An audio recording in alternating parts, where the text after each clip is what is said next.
You know, we really don't know how precious trust is in a marriage until that trust is broken, like with an affair. It's something that we often take for granted. Yet the process of rebuilding trust is arduous. It takes a long time. It can be painful and frustrating, but it's necessary. Healthy boundaries can help in this process. They're a tool to help protect and regulate the relationship. They're not a form of punishment.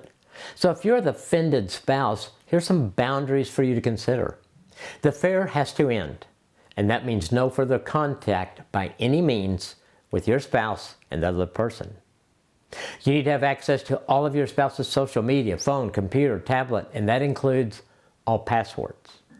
You need to know where your spouse is at all times. Your spouse can't be alone ever with a member of the opposite sex. Your spouse needs to be willing to answer any question that is important to you. Although some questions about specific, intimate details of the affair are usually not helpful and can complicate things, but it's your choice.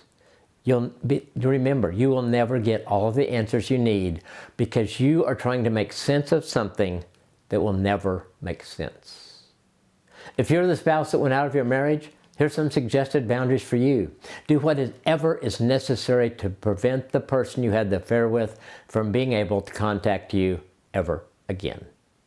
If you work with that person and you and your spouse decides you will remain in that job, you need to prevent interaction with that person.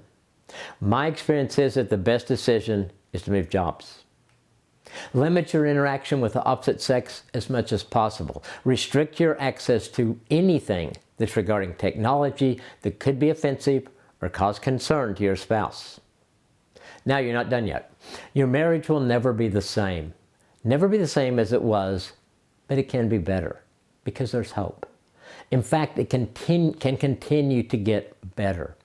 Here's some things to do now that you probably didn't do before that will help your marriage grow. Continue to work on your marriage. Watch out for red flags and address them immediately. Keep your sex life healthy.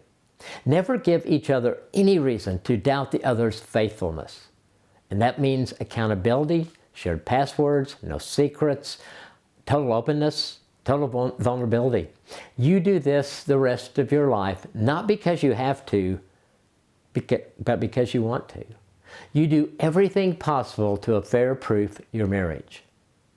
There's always scars from an affair, but in time they no longer have to be an open wound. They can be healed scars because you have both done the work to heal your marriage. Most of the time when you see the scar, it will remind you of the healing that has taken place in your lives and your marriage. There may be times that it may cause some sadness at what happened. That's okay. Experience the sadness and move on. You have much to celebrate. I learned a long time ago that with God, nothing is ever wasted. God is always healing, and He's always teaching. He will use your story to help and encourage others. It may be as simple as being available to talk to another couple that they may be going through the same thing that you went through. It may be sharing your testimony with others. You may feel free to write down your story or begin a blog.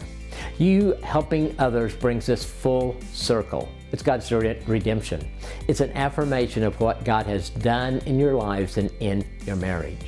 You have a powerful story, and others will benefit greatly from hearing it.